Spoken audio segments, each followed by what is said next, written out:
41. Desolation of the earth. Her sins have reached unto heaven, and God hath remembered her iniquities. In the cup which she hath filled, fill to her double. How much she hath glorified herself and lived deliciously, so much torment and sorrow give her. For she saith in her heart, I sit a queen, and am no widow, and shall see no sorrow. Therefore shall her plagues come in one day, death and mourning and famine, and she shall be utterly burned with fire. For strong is the Lord God who judgeth her. And the kings of the earth, who hath committed fornication and lived deliciously with her, shall bewail her and lament for her, saying, Alas, alas, that great city Babylon, that mighty city! For in 1 hour is thy judgment come. The merchants of the earth that hath waxed rich through the abundance of her delicacies shall stand afar off for the fear of her torment, weeping and wailing and saying, Alas, alas, that great city that was clothed in fine linen and purple and scarlet and decked with gold and precious stones and pearls. For in 1 hour so great riches is come to naught. Such are the judgments that fall upon Babylon in the day of the visitation of God's wrath. She has filled up the measure of her iniquity. Her time has come. She is ripe for destruction. When the voice of God turns the captivity of his people, there is a terrible awakening of those who have lost all in the great conflict of life. While probation continued, they were blinded by Satan's deceptions, and they justified their course of sin. The rich prided themselves upon their superiority to those who were less favored, but they had obtained their riches by violation of the law of God. They had neglected to feed the hungry, to clothe the naked, to deal justly, and to love mercy. They had sought to exalt themselves and to obtain the homage of their fellow creatures. Now they are stripped of all that made them great and are left destitute and defenseless. They look with terror upon the destruction of the idols which they preferred before their Maker. They have sold their souls for earthly riches and enjoyments, and have not sought to become rich toward God. The result is their lives are a failure. Their pleasures are now turned to gall, their treasures to corruption. The gain of a lifetime is swept away in a moment. The rich bemoan the destruction of their grand houses, the scattering of their gold and silver, but their lamentations are silenced by the fear that they themselves are to perish with their idols. The wicked are filled with regret, not because of their sinful neglect of God and their fellow man, but because God has conquered. They lament that the result is what it is, but they do not repent of their wickedness. They would leave no means untried to conquer if they could. The world see the very class whom they have mocked and derided and desired to exterminate pass unharmed through pestilence, tempest, and earthquake.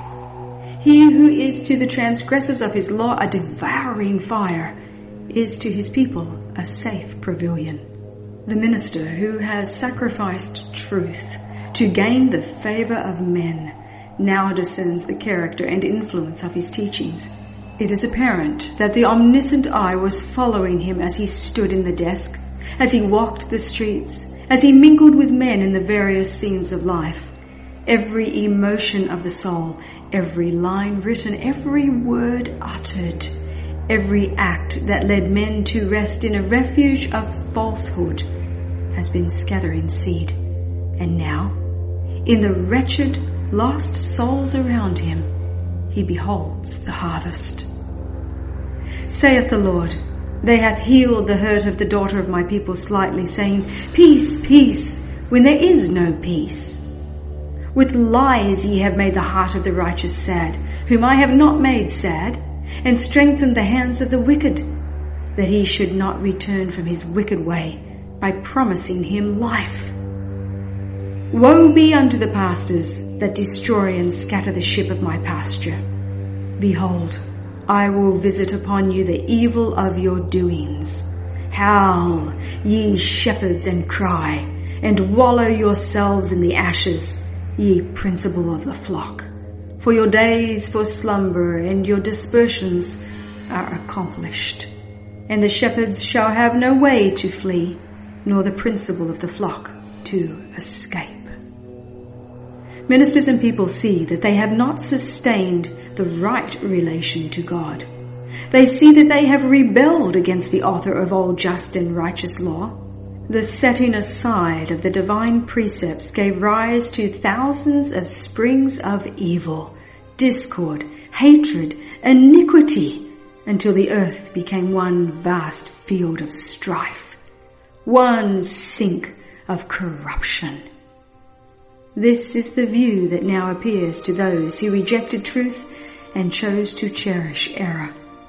No language can express the longing which the disobedient and disloyal feel for that which they have lost forever, eternal life. Men whom the world has worshipped for their talents and eloquence now see these things in their true light.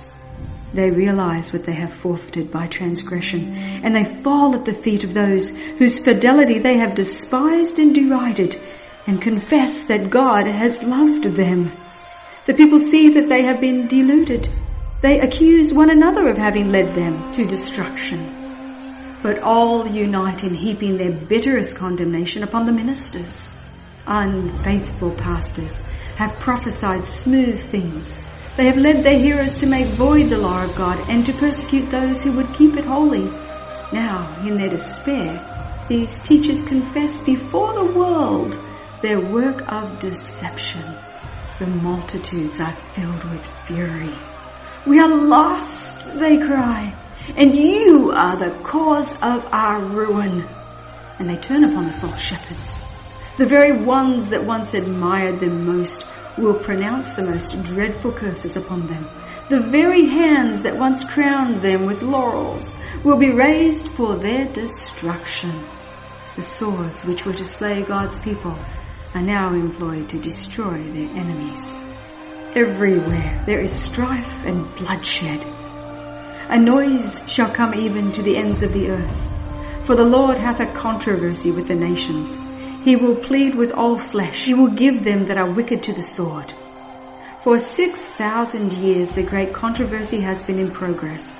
The Son of God and his heavenly messengers have been in conflict with the power of the evil one, to warn, enlighten, and save the children of men.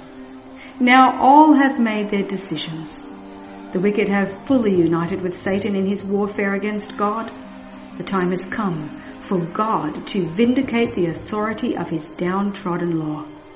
Now the controversy is not alone with Satan, but with men. The Lord hath a controversy with the nations. He will give them that are wicked to the sword. The mark of deliverance has been set upon those that sigh and that cry for all the abominations that be done. Now the angel of death goes forth, represented in Ezekiel's vision by the men with the slaughtering weapons, to whom the command is given, slay utterly old and young, both maids and little children and women. But come not near any man upon whom is the mark, and begin at my sanctuary. They begin at the ancient men which were before the house.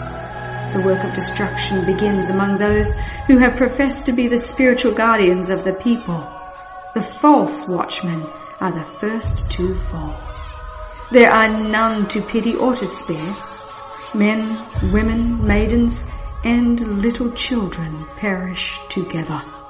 The Lord cometh out of his place to punish the inhabitants of the earth for their iniquity. The earth also shall disclose her blood, and shall no more cover her slain. And this shall be the plague wherewith the Lord will smite all the people that have fought against Jerusalem. Their flesh shall consume away while they stand upon their feet, and their eyes shall consume away in their holes, and their tongue shall consume away in their mouth. And it shall come to pass in that day that a great tumult from the Lord shall be among them. And they shall lay hold every one on the hand of his neighbour, and his hand shall rise up against the hand of his neighbour. In the mad strife of their own fierce passions, and by the awful outpouring of God's unmingled wrath, fall the wicked inhabitants of the earth, priests, rulers, and people, rich and poor, high and low. And the slain of the Lord shall be at that day from one end of the earth even unto the other of the earth. They shall not be lamented, neither gathered nor buried. At the coming of Christ, the wicked are blotted from the face of the whole earth, consumed with the spirit of his mouth, and destroyed with the brightness of his glory.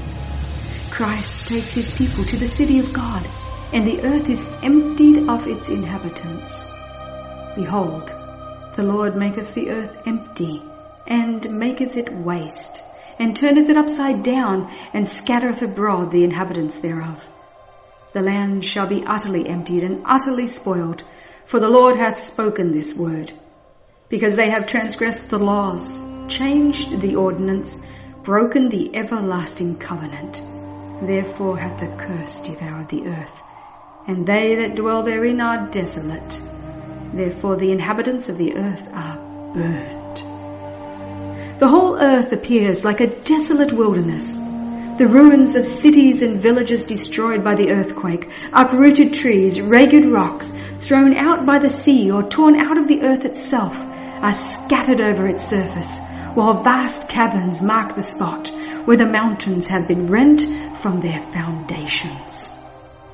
Now the event takes place foreshadowed in the last solemn service of the Day of Atonement, when the ministration in the Holy of Holies had been completed, and the sins of Israel had been removed from the sanctuary by virtue of the blood of the sin offering. Then the scapegoat was presented alive before the Lord, and in the presence of the congregation the high priest confessed over him all the iniquities of the children of Israel, and all their transgressions in all their sins, putting them upon the head of the goat. In like manner, when the work of atonement in the heavenly sanctuary has been completed, then in the presence of God and heavenly angels and the hosts of the redeemed, the sins of God's people will be placed upon Satan. He will be declared guilty of all the evil which he has caused them to commit. And as the scapegoat was sent away into the land not inhabited, so Satan will be banished to the desolate earth, an uninhabited and dreary wilderness. The Revelator foretells the banishment of Satan and the condition of chaos and dissolution to which the earth is to be reduced, and he declares that this condition will exist for 1,000 years. After presenting the scenes of the Lord's second coming and the destruction of the wicked, the prophecy continues. I saw an angel come down from heaven, having the key of the bottomless pit, and a great chain in his hand. And he laid hold on the dragon, that old serpent which is the devil and Satan, and bound him 1,000 years, and cast him into the bottomless pit, and shut him up, and set a seal upon him, that he should deceive the nations no more, till the 1,000 years should be fulfilled, and after that he must be loosed a little season. That the expression bottomless pit represents the earth in a state of confusion and darkness is evident from other scriptures.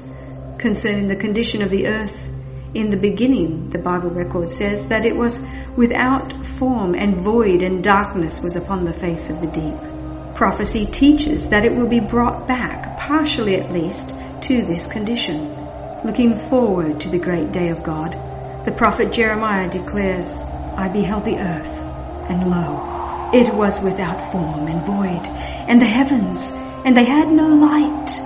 I beheld the mountains, and lo, they trembled, and all the hills moved lightly. I beheld, and lo, there was no man, and all the birds of the heavens were fled. I beheld, and lo, the fruitful place was a wilderness, and all the cities thereof were broken down. Here is to be the home of Satan with his evil angels for 1,000 years, limited to the earth. He will not have access to other worlds to tempt and annoy those who have never fallen. It is in this sense that he is bound. There are none remaining upon whom he can exercise his power. He is wholly cut off from the work of deception and ruin which for so many centuries has been his sole delight. The prophet Isaiah, looking forward to the time of Satan's overthrow, exclaims, "How art thou fallen from heaven, O Lucifer, son of the morning? How art thou cut down to the ground, which did weaken the nations? Thou hast said in thine heart, I will ascend unto heaven. I will exalt my throne above the stars of God. I will be like the Most High. Yet thou shalt be brought down to hell, to the sides of the pit. They that see thee shall narrowly look upon thee, and consider thee, saying, Is this the man that made the earth to tremble? That did shake kingdoms, and made the world as a wilderness, and destroyed the cities thereof, that openeth not the house of his prisoners? For 6,000 years Satan's work of rebellion has made the earth to tremble. He has made the world as a wilderness, and destroyed the cities thereof. For 6,000 years his prison house has received God's people, and he would have held them captive forever. But Christ has broken his bands and set the prisoners free. Even the wicked are now placed beyond the power of Satan, and alone with his evil angels he remains to realize the effect of the curse which sin has brought. The kings of the nations, even all of them, lie in glory, every one in his own house, the grave. But thou art cast out of thy grave like an abominable branch. Thou shalt not be joined with them in burial, because thou hast destroyed thy land and slain thy people. For 1,000 years Satan will wander to and fro in the desolate earth to behold the result of his rebellion against the law of God. During this time his sufferings are intense. Since his fall, his life of unceasing activity has banished reflection, but he is now deprived of his power and left to contemplate the part which he has acted since first he rebelled against the government of heaven, and to look forward with trembling and terror to the dreadful future, when he must suffer for all the evil that he has done and be punished for the sins that he has caused to be committed. To God's people, the captivity of Satan will bring gladness and rejoicing. Said the prophet, It shall come to pass in the day that Jehovah shall give thee rest from thy sorrow, and from thy trouble, and from the hard service wherein thou wast made to serve, that thou shalt take up this parable against the king of Babylon, here representing Satan, and say, How hath the oppressor ceased? Jehovah hath broken the staff of the wicked, the scepter of the rulers that smote the peoples in wrath with a continual stroke, that ruled the nations in anger with a persecution that none restrained. During the 1,000 years between the first and the second resurrection, the judgment of the wicked takes place. The Apostle Paul points to the judgment as an event that follows the second advent. Judge nothing before the time until the Lord come, who both will bring to light the hidden things of darkness and will make manifest the counsels of the heart. Daniel declares that when the Ancient of Days came, judgment was given to the saints of the Most High. At this time the righteous reign as kings and priests unto God. John in the Revelation says, I saw thrones, and they that sat upon them, and judgment was given unto them. They shall be priests of God and of Christ, and shall reign with him 1,000 years. It is at this time that, as foretold by Paul, the saints shall judge the world. In union with Christ they judge the wicked, comparing their acts with the statute book, the Bible, and deciding every case according to the deeds done in the body. Then the portion which the wicked must suffer is meted out according to their works, and it is recorded against their names in the book of death. Satan also and evil angels are judged by Christ and his people.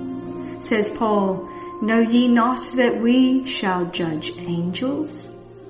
And Jude declares that the angels which kept not their first estate, but left their own habitation, he hath reserved in everlasting chains under darkness unto the judgment of the great day.